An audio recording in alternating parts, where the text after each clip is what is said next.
Hello and welcome to another edition of the OCVarsity Gridiron Show, Semifinals edition, guys. I'm your host, Jonathan Khamis, being joined by Steve Fryer and Dan Albano. We are very excited to talk about these upcoming games and unleashing a new rapid-fire segment at the end of the show. Let's kick off with Division I, boys. It's 11-0 Mater Dei versus 11-0 Mission Viejo. Mater Dei will be traveling to Mission Viejo for the third straight year. What happened in the previous 2 years? Mater Dei defeating Mission Viejo 2 years ago, 49-21. Last year, 56-17. What did Bryce Young do in that game? He had 4 touchdowns passing. What did he do last week? He had 7 touchdowns passing. Come on now. Bryce Young is on a whole nother level. Mission Viejo defense will have to be on their P's and Q's, Steve. Yeah, this is a very difficult challenge for Mission Viejo's defense, but they've got the frontline guys and linebackers and all that to, make Bryce Young move around a lot. The problem is Bryce Young throws pretty good when he's on the move, so he can also, tuck it and go. And he's got such a great array of receivers, especially Cody Epps, who's, an under-recruited guy to me. I think he's a fantastic player. But to me, it looks like Mater Dei's a little bit untouchable still at this point. I think Mater Dei's 2 touchdowns better than Mission Viejo. Can Mission Viejo win this game? Of course they can. They certainly have the personnel to do so, and the coaching is excellent over there as well. And I think Peter Castelli had a really good game last week when I saw them defeat Servite. He ran the ball really well. He's one of the better sprinters in Orange County track and field. He throws it really well. He's healthy right now. He's having a really good year. Good set of running backs too, Robertson, etc.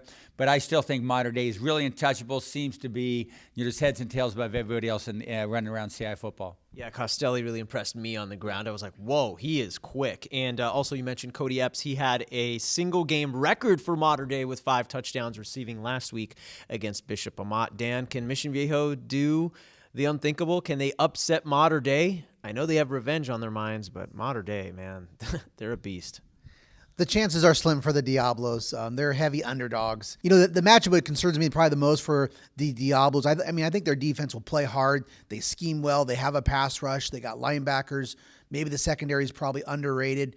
They're good defensively. It's just offensively, you wonder, are they going to be able to run the ball? How are they going to match up? Line of scrimmage. Maybe Mission Viejo will watch the video of the St. Joseph game, where Mater Dei was down a little bit at halftime, and that Washington, D.C. team had a running quarterback. Maybe they see something with Castelli, but he's going to have to be really careful.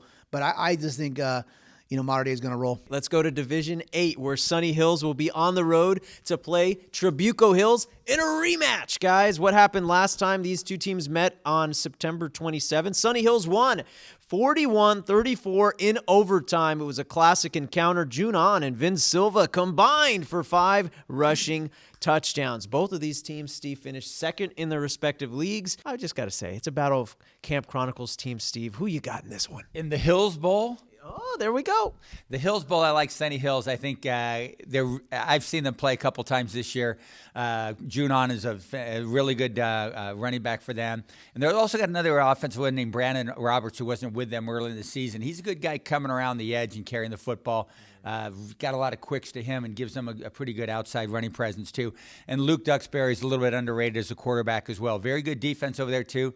Trabuco Hills, I think defense is sort of their calling card as well, but I think Sunny Hills, they got a lot of offensive momentum and a good enough defense to win this game, so I'm going with the Lancers of Sunny Hills. Okay, let's talk a little bit about the Mustangs here, Dan. They went on the road last week. It was really impressive what they did to San Gorgonio. San Gorgonio, hey, they won CIF last year, and they made it to state as well. So, hey, they only had 12 passing attempts, did the Mustangs, but they ran for 286 yards. Could be a short game this week. A lot of plays on the ground. We envy the beat writer for that one, but Dan, who's your choice here? This is a great game. I'm probably going to pick the Mustangs. It just seems like Trabuco is sizzling hot, and I think they've really improved and really, come on these last few weeks. With that Aliso Niguel victory. That was so impressive in Week 10, and the way they're playing the playoffs, and they got the revenge factor. They're going to have more familiarity. Both these staffs are really well coached, but Coach Nolan, new to OC. I think they'll, look at, they got a good idea and probably figure it out in that first game. Sunny Hills is really good. All those guys that Fryer mentioned, we know they're really good. I think Trabuco Hills, especially being at home, that's a big advantage. And there's a couple reasons why I'm picking the Mustangs there. All right, let's go to our rapid fire segment, guys. We're going to go through all the remaining Orange County teams left in the playoffs. I want your very, very quick answers. And you guys are ready. Stretch and check out those vocal cords. I know, Terra Quad. All right, Division 2, Chaminade at San Clemente. Go, Steve. San Clemente like that defense. Yeah, Triton's getting to the D2 final. All right, Division 3, Corona Del Mar at Alamany. Steve. Ethan Garber's in that passing game, tough to beat. Go with CDM. Dan. Yeah. Sea Kings go to 13-0. Okay, they'll be in the finals. La Habra versus Grace Brethren of Simi Valley. Love them Highlanders. However, Grace Brethren with that massive offensive line and running attack, ground and pound, win that game. All right, Dan. I'm going to pick La Habra on upset because I think Grace, it seems like they're teetering a little bit, and I think this La Habra team has got some special special mojo this year. Rapid fire, Division 4, San Juan Hills at Paramount. As much as I like Joey Hobart and the Stallions, I got to go with the top-seeded Paramount Pirates. Okay, what say you, Dan? I'm going San Juan Hills. Okay. All right, ride for the brand, boys. All right, Division 7, Serrano at Cypress, battle of undefeated teams. Isaac Hurtado, best running back in OC, leads Cypress. Okay, Dan. Yeah, I'm going to Cypress going to 13-0 as well. But it's a great game, battle of two 12-0 teams. Sype hype. Division 9, Newport Harbor at Highland. I'm guaranteeing a Newport Harbor victory by picking Highland to win. All right, Dan. Yeah, I think the Sailors' magic just comes up a little short. I'm going with Highland as well. Okay, Division 10. We have two games here, Catella versus Crescenta Valley. Tough one here. As much as I like Freddie DePalma and the Catella Knights, I'm going with the Catella Knights. Okay, Dan, who you got? So you are picking Catella? Sure. Yes, Okay. He swerved us.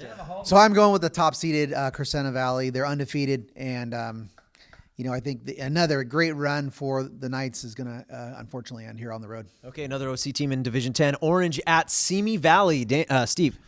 I really like Orange. I think this team is better, than the 2017 version, Panther Pride. Yeah, Dalen Pedroza, really good for the Panthers. Who you got, Dan? Yeah, I got Orange getting some revenge for Western, which was lost in the first round of Simi Valley. I got Panthers winning this game. Okay, Division 11, Marina at Hemet. Marina Vikings, man, team of destiny. Let's go. Yeah, you've been with them all year, Steve. Dan?